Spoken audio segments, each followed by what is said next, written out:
Rainbow Reflections, Book 2, Put Out the Fire. Chapter 20, Mindless Crime. January 22nd brought the Day of the Moon, the holiday celebrating both the moon and the winter season. Since the day landed on a Saturday, only the martial arts club had to be cancelled. As usual, the Saihan family held a meditation in the greenhouse before playing games in the family room. Ren only played one, then wandered off to look for Sorala, who had not joined them for the meditation. The girl was still keeping her distance from the twins. Zin and Hyaktu were soon alone at the round table next to the window, a checkerboard between them. "So, has anything else happened?" Zin asked, moving their checker piece forward. Hyaktu frowned. "What do you mean?" "With anything, like the mushrooms and the vine and Kaokat and Mimata and anything." "Thankfully, no," Hyaktu murmured, his eyes on the board as he pondered his next move. "Do you think something else will happen?" "I wouldn't be surprised," Hyaktu said mildly, pushing his piece forward. Zin frowned. "What about Aster? Are you going to look for him again?" "No," Hyaktu said with a sigh.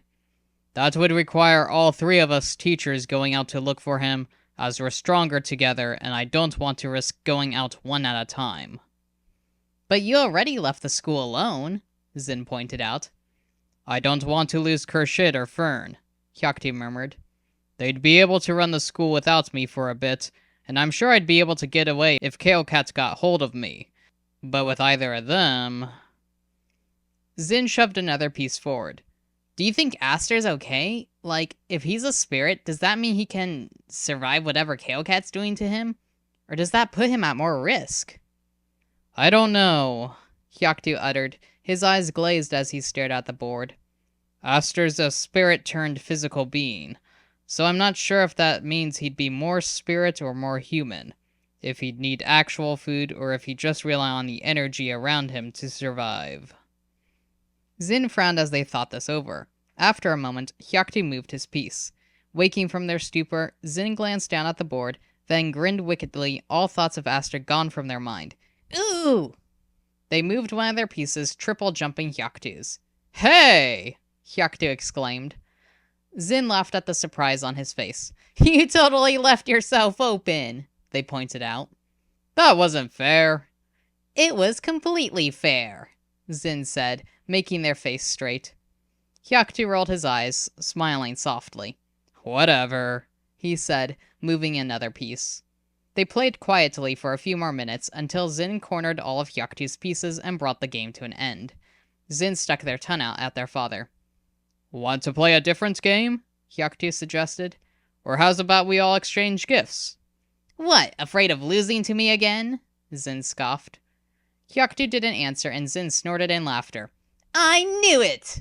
they said triumphantly, hopping to their feet. "Whatever," Hyaktu chuckled. "I'll call Ren back." "Okay, I'll get the presents," Zin said. They hurried to the spiral stairs and up to their room. Zin had 4 bags sitting on their desk, which contained the first presents they were able to buy with their own money. They had gotten 3 of the 4 gifts on their last day in Vinetown over the winter break. Zin grabbed the bags, leaving Min's present on the table to give to them later. They then hurried back to the family room as Ren and Sorala entered. The girls went to the stairs and vanished from sight, their footsteps fading the higher they climbed.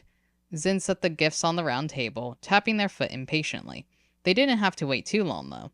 Ren and Sorala returned within 2 minutes, both carrying boxes and bags of their own. "Who's first?" Hyaktu asked, when they had set their own gifts on the table. "You!" Zin yelled, pointing at their father. Hyaktu raised one side of his unibrow. He stared at them for a long moment, then said bluntly, "You got me something weird, didn't you?" "Maybe," Zin said, trying to sound innocent. Hyaktu eyed Zin for a while longer, then shrugged and opened the package from them, revealing a green shirt with golden spots. It was actually a shirt that Hyaktu had given to Zin a few years previously, trying to vary up Zin's striped or plaid shirts with spots. "Zin, you haven't worn this, have you?" Hyaktu asked, holding up the shirt. "Everyone agrees that spots aren't my things. Even Ren said you'd wear it better than me," Zin said, grinning at their twin. Ren snorted loudly. "I can't believe you actually went through with gifting it back." Zin laughed. Come on, Ren, let's put it on him. The twins hurried forward and tackled their father, Zin grabbing the shirt and shoving it over Hyaktu's head with difficulty.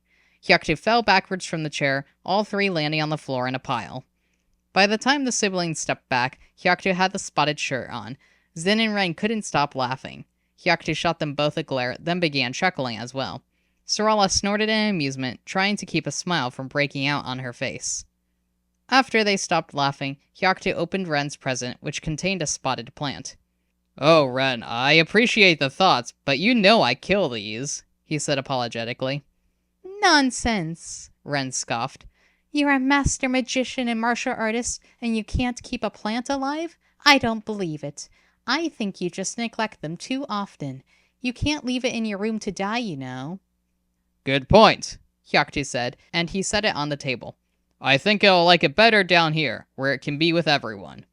Oh, yes, Ren said, smiling. Then if you forget to water it, I'll be sure to. I'm sure that'll be every day then. Thank you, you two. Sarala stepped forward with a small box, handing it awkwardly to Hyaktu. He thanked her and opened the package, which contained a book about weapons. Ren said she didn't think you had this book yet, Sarala muttered. She's right, Hyaktu said, inspecting the cover. It'll be a nice addition to my collection. Thanks again, Sarala. You really didn't have to get me anything. She shifted her weight from one leg to the other, her eyes dropping to the wooden floor. Zin then insisted Ren open her presents next. They gave her a cookbook with instructions specific to air magicians. Ren was delighted and hugged her twin, then opened her father's gift, a book of poetry. Last was Sarala's present, another book, this one about plants. Apparently you all think I should read more, Ren chuckled, clutching the books tightly to her chest. Thank you so much.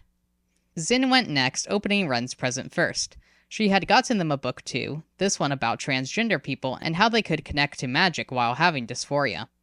I'm not sure if that will have any information you don't know already, Ren said a bit hesitantly, biting her lip. But I hope it still helps you in some way. Thanks! Zin then unwrapped the box from Hyaktu, which contained a razor. Oh, I was hoping you'd get me a magical sword. What's this for? For whenever you grow facial hair, Hyaktu said. And it's something of a sword if you think about it. But I need to be able to grow a mustache just like you, Zin teased. Hyaktu chuckled. The moment you're able to do that, I'm shaving mine off. No, we need to match, Zin wailed. Okay, I'll keep mine for a total of 1 day, Hyaktu promised, smirking at Zin. Yay! They opened Sarala's present last, which was a comic book about twins who traveled the world.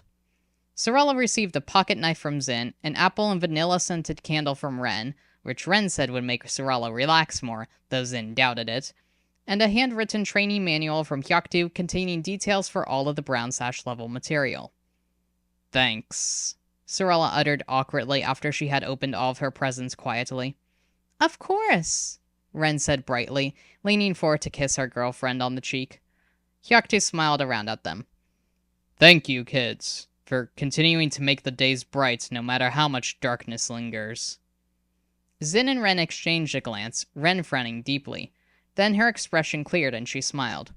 Happy Day of the Moon, Ren said cheerfully. Yeah, Happy Moon Day, Zin added, grinning. Hyaktu's smile broadened, his eyes gleaming as he said softly, Happy Day of the Moon. The weather was still frigid in February, though less snow fell. Zin was surprised that nothing suspicious had happened as the semester continued. Even Sarala seemed to relax, no longer jumping each time she looked out a window. Despite no issues occurring, Zin continued to search for any student that might have called the government. They had trailed Khurshid to the best of their abilities, but the man only ever seemed to call his sister. When Zin had listened in to a conversation, being sure to keep a distance from the door so Khurshid wouldn't detect them outside, it seemed like the man wasn't as angry with Hyaktu. Taking that to be a positive thing, Zin resumed their observations of the students. Ren had stopped looking, falling behind on homework as she struggled to juggle school with the martial arts club and her own training, as well as spending time with Sarala, who gradually opened up to her again. Mint also seemed to be too busy with their complicated plants and potions classes that they stopped searching as well. C3 would approach other students often enough, but he was having no luck. Zin therefore took it upon himself to find the traitorous students, as they had more free time than the others, with less homework and less magical ability. If I can find out who's calling the government, I can get them to stop and save the school from being shut down. I'll finally be able to do something to make Dad proud. On March 3rd, Zin decided to observe the next person on C3's list, Ale. C3 had already asked Ale questions and marked him down as a potential suspect. It was Zin's turn to observe the boy and see if he was reaching out to anyone. Zin followed Ale from the eating hall after breakfast, watching him go to the western building. Zin trailed him at a slower pace, walking into the dusty library a few moments after him. They didn't see Ale anywhere upon entering, so they went down the nearest aisle with their ears pricked. They could hear soft footsteps on the wooden floor in the next aisle over. I wish I could turn invisible, Zin thought. It'd make sneaking around a lot easier. Zin wondered briefly if they should get an invisibility potion from Fern's personal stock in the potions classroom, but instantly shoved the idea away. I can't steal, that's just wrong. I could always try making my own potion, or have Mint make it for me, Zin considered. Whatever. I'm already here, so might as well keep following him. But Zin still thought of how much easier their task would be if they were invisible, imagining themselves vanishing on the spot like Raimugi did in Magic Studies. They chuckled to themselves as they went down another aisle. C3 was browsing the shelves only meters away. He didn't turn around to face Zin, despite the two getting along better than the previous year. Zin shrugged off their new friend and continued walking to the next bookshelf. A few aisles later, Zin finally spotted Ale, glancing at volumes on politics. Politics? That's suspicious. Maybe you are the one calling the government after all. Zin walked slowly down the aisle, looking away from Ale the entire time so the boy wouldn't know they were trailing him. They pretended to be interested in the history books nearby, crouching down to inspect the lower shelves. Ale didn't spare them a glance, pulling a book from above his head. Zin looked sidelong to read the title, but couldn't see it from their angle. After a few minutes of flipping through the pages, Ale closed the book and placed it back on the shelf. He looked at the other books for a brief moment, then left the aisle. As soon as he was gone, Zin hopped to their feet and ran 3 steps to the politics section, their feet thudding loudly against the floorboards. They reached for the book Ale had been looking at, but before they could pick it up, Ale returned. Zin held their breath, knowing they'd been caught. Why did I have to make so much noise? But Ale merely called out Ronael's name quietly, glancing at the shelves.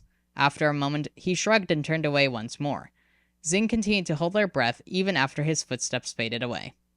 That was weird. Why did he think I was Ronael? It's obviously me. It was like he didn't see me. Wait.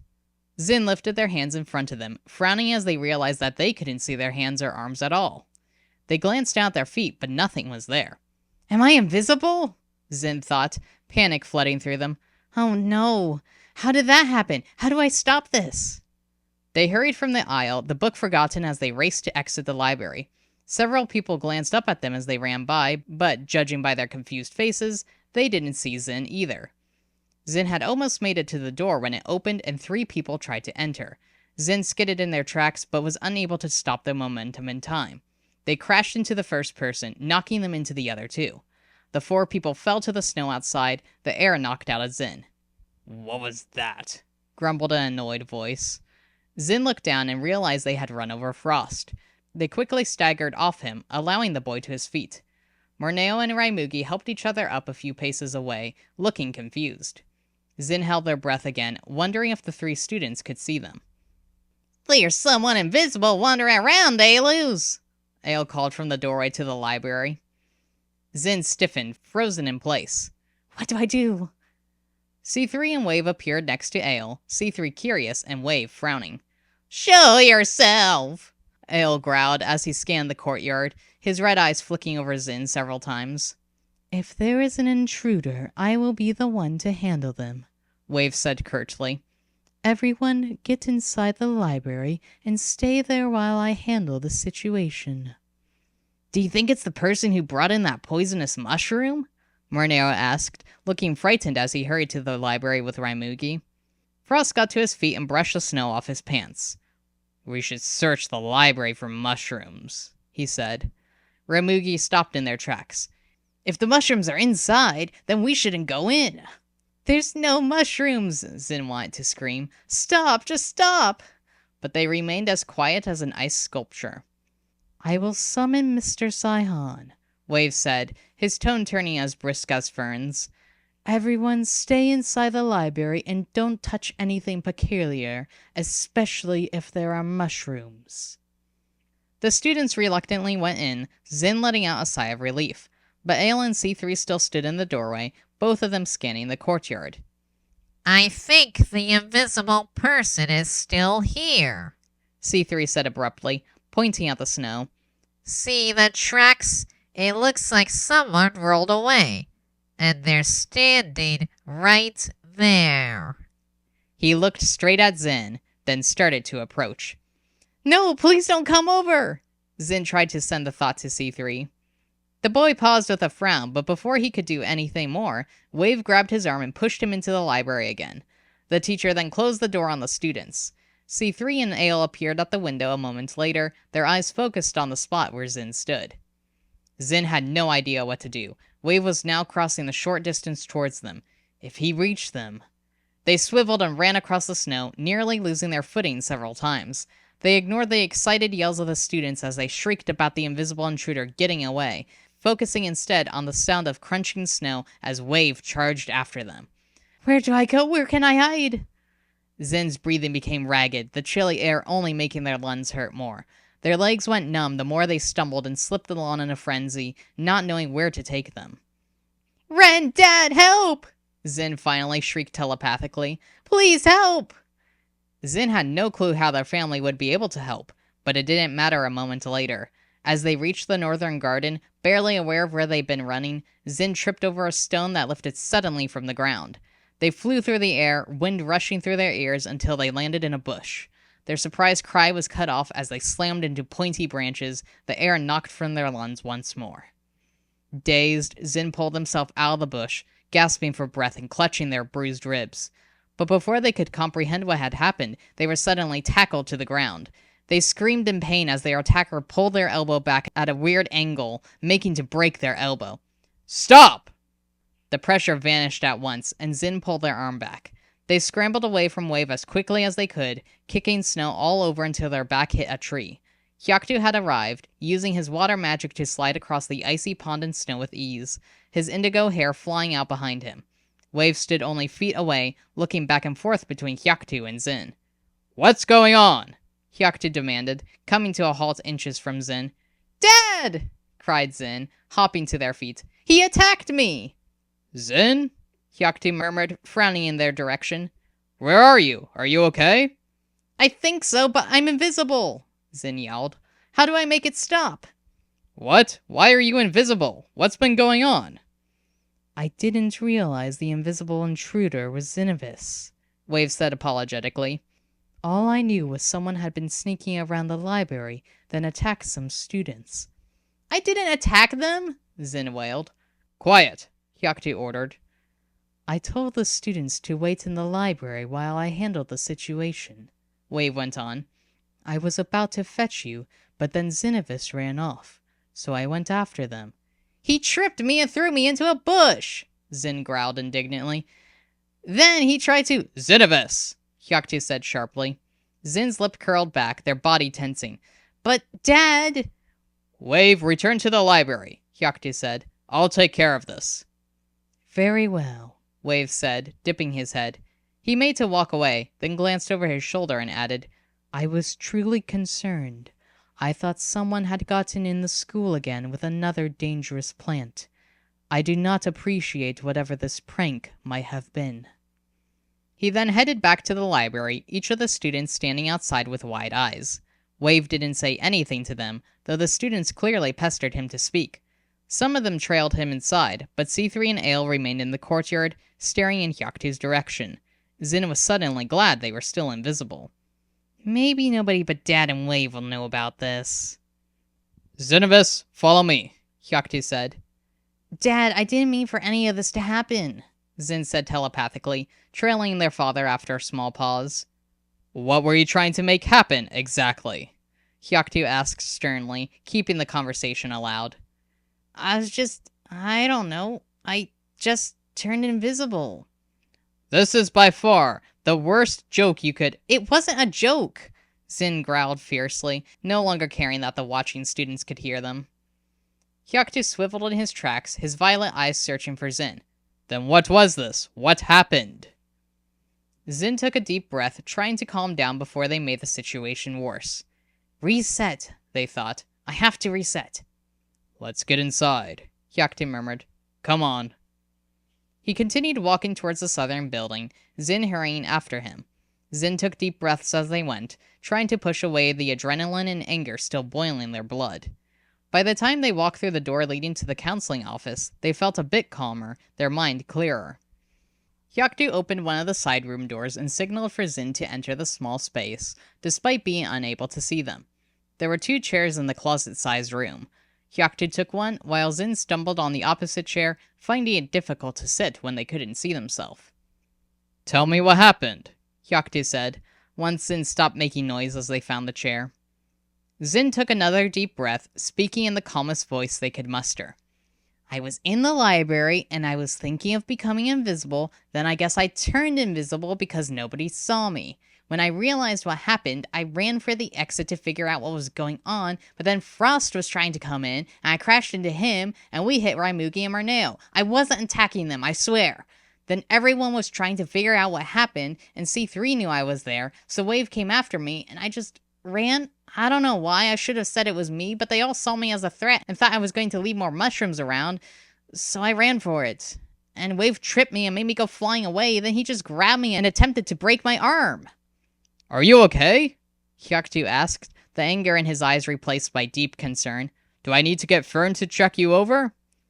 I think I'll be fine, Zin said honestly. It hurt, but... Did you make sure to bend your arm to prevent it from breaking, like we do in grappling for armbar drills? Zin blinked. No, I was too stunned to do anything. Hyaktu frowned. Oh. You're disappointed in me, Zin realized. Not just for being invisible. You're disappointed I didn't fight back, that I have all this martial arts knowledge and couldn't even help myself.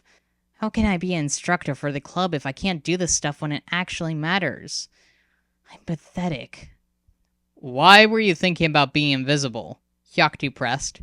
He narrowed his eyes and queried, Were you trying to do something you weren't supposed to?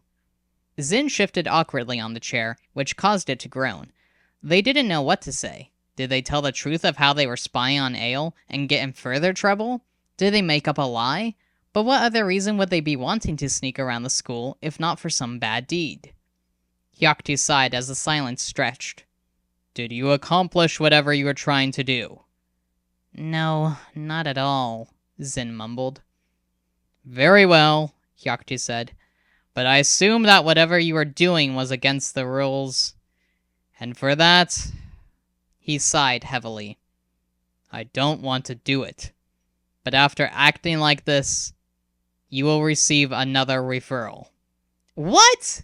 Zin shrieked. Hyaktu winced. Xenovis, you won't tell me why you're sneaking around, but it was clearly for no good reason. You also caused quite the scene, making students and a teacher believe we had a dangerous intruder, which could mean that the government returns to check out the school and shut us down.